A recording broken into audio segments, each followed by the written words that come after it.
Bismillahirrahmanirrahim. Assalamu alaikum dear students. I hope you all are fine. आज direct इनडायरेक्ट्स की fourth हमारा ये lecture होगा. आज डायरेक्ट डायरेक्ट्स का आज वाला जो लेक्चर है ये क्वाइट इंपॉर्टेंट है क्योंकि इससे पहले हमने जो रूल सीखी हैं लास्ट 3 और 4 लेक्चर्स में उन सबको आज हम रिवाइज करेंगे, but not in that detail. उतनी डिटेल से तो नहीं कर पाएंगे. जो लोग बिगनर्स हैं उनको पहले लाजमी है पिछली 2-3 वीडियोस लेक्चर्स देख के तो फिर वो इस लेक्चर को इजीली समझ सकेंगे. लेकिन जिनको थोड़ी बहुत नो हो है उनके लिए आज का लेक्चर इंतहाई इंपॉर्टेंट है. तो आज हम काइंड्स ऑफ सेंटेंसेस में पेपर में जो सेंटेंस आते हैं, ठीक है, उसमें यूनिवर्सल ट्रूथ का एक सेंटेंस हो सकता है. उसके बाद assertive sentences, interrogative sentences, imperative, optative और एक्सक्लेमेटरी सेंटेंसेस. इनमें से हर एक में से एक एक सेंटेंस लाजमी आना होता है. किसी एक के 2 भी हो सकते होते हैं. तो सबसे पहले हमारे पास है असर्टिव सेंटेंसेस या डिक्लेरेटिव सेंटेंसेस. तो इसको जितने भी बाज़ का कुछ बुक्स जो हैं काइंड्स ऑफ सेंटेंसेस में असर्टिव सेंटेंसेस को अलग और नेगेटिव सेंटेंसेस को अलग से वो उसको काइंड्स शो करते हैं, बट ऐसे नहीं है. असर्टिव सेंटेंसेस जो होते हैं वो जो आमतौर पे हमारे जो पॉजिटिव एंड नेगेटिव सेंटेंसेस है वो सारे के सारे असर्टिव सेंटेंसेस में फॉल करते हैं. एग्जांपल देखते हैं.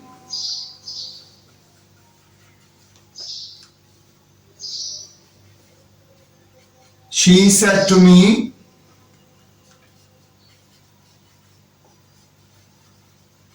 I am your well wisher.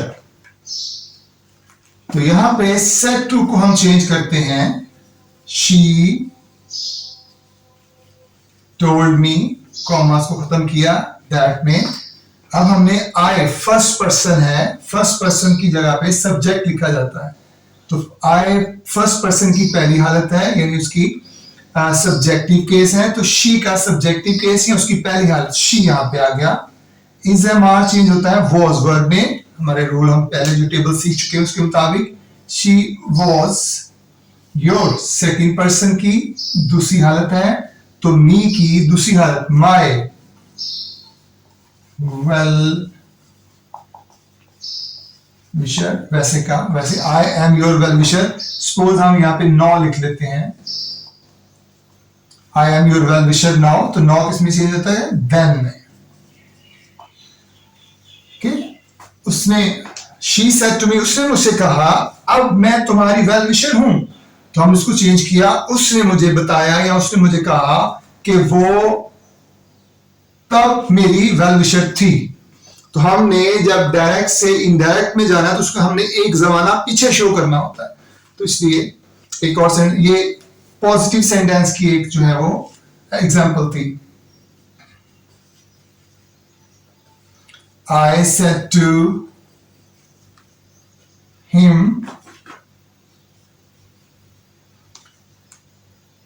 you will not help me in this matter tomorrow. तुम इस मैटर में, इस मामले में मेरी मदद कल मेरी मदद नहीं करोगे. I told him that you second person की पहली हालत इसने ऑब्जेक्ट में चेंज होना है. इसकी पहली हालत ही will shall would में चेंज. would not जब हम विल शैल चेंज करते हैं तो आगे फिर फॉर्म चेंज नहीं करते, इसलिए हेल्प का हेल्प लिखा जाएगा. मी फर्स्ट पर्सन तीसरी हालत. यहाँ पे आई है इसलिए दोनों सेम चीज है, इसमें इसको चेंज करने की जरूरत नहीं है. मी दिस को दैट में change. In that matter tomorrow the next day.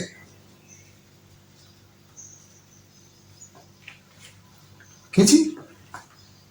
तो ये हम किसकी चेंज करते हैं? असर्टिव सेंटेंसेस की. तो असर्टिव सेंटेंसेस के लिए एक सेंटेंस हम और लिख के उसकी एग्जांपल को समझते हैं और रूल्स को फिर दोबारा से रिवाइज करते हैं. अब यहां पे अगर सब्जेक्ट कोई नेम आ जाए जैसे हम कहते हैं अली said to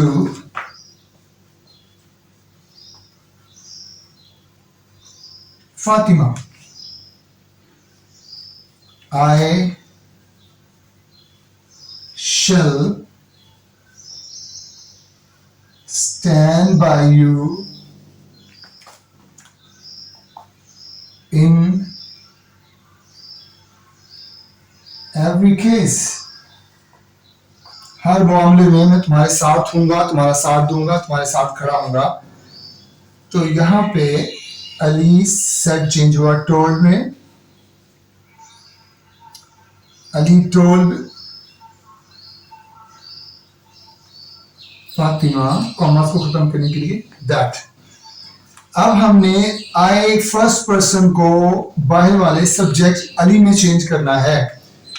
तो यहाँ का जो नाउन होता है जब अंदर लिखा जाता है तो उसे उसका प्रोनाउन लिखते हैं, उसको नाउन अंदर नहीं लिखना.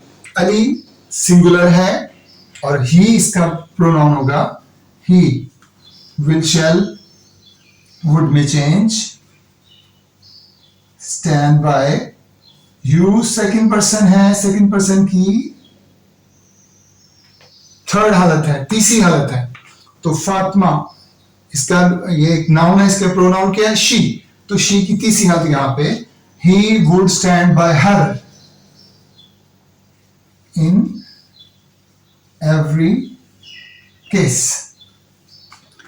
तो आज के इस लेक्चर में हमने जो गुज़िश्ता तीनों लेक्चर्स के अंदर जो रूल सीखे थे, change of pronoun, first person I, my, me, we, our, us, इनको बाहर वाले सब्जेक्ट में चेंज करना है.